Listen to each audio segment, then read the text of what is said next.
On s'est dit, on va racheter ce practice pour l'adapter vraiment à ce qu'on veut faire, c'est-à-dire créer beaucoup de nouveaux golfeurs et désacraliser un peu la pratique.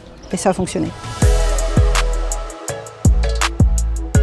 J'ai démarré le golf en 2016, ici. Xavier y était arrivé 15 jours avant.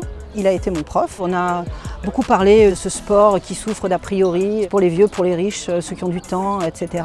Et Xavier et moi nous accordions pour dire pas du tout en fait. Tout le monde peut le pratiquer, tout le monde peut le partager. Ok, alors comment faire pour faire tomber les a priori? Eh bien, je pense en développant des petites structures dont on franchit facilement la porte, bien situées. On s'est dit mais ce practice c'est exactement ça. L'idée c'est de dire on est sur une structure qui peut accueillir deux publics, les golfeurs et les non-golfeurs. Et sur les non-golfeurs on s'est dit en fait les gens ont l'idée que le golf ça coûte cher, mais finalement nous on a une formule, les gens ils viennent pour 1 heure, ils payent entre 11 et 15 € s'ils sont un ou plusieurs sur un tapis. Ils ont des clubs, les balles, l'accès à une technologie, donc la technologie Trackman qu'on possède sur le practice. Et finalement on se rend compte que ça permet aux gens de se dire bah ouais finalement ça coûte pas plus cher que d'aller faire un cinéma, un bowling, et ils viennent entre amis.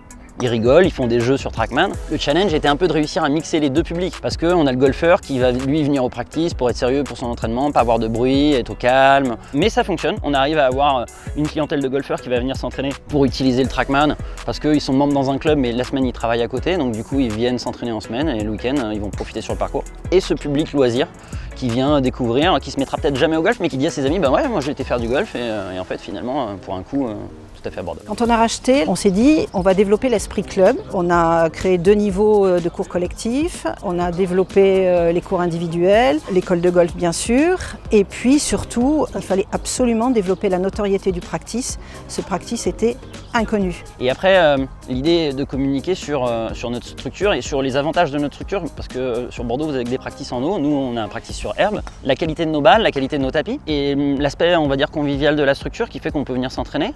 Nos horaires, on est un practice qui est ouvert jusqu'à 20h30, qui est éclairé le soir, donc c'est beaucoup de petits avantages qui font la différence avec les autres. Je pense qu'aujourd'hui on est dans l'ère des jeux.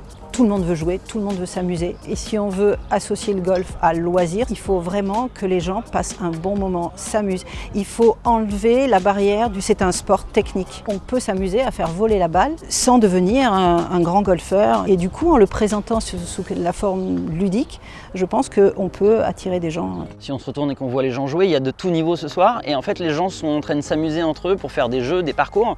Et je pense que ça fait vraiment la différence pour un golfeur.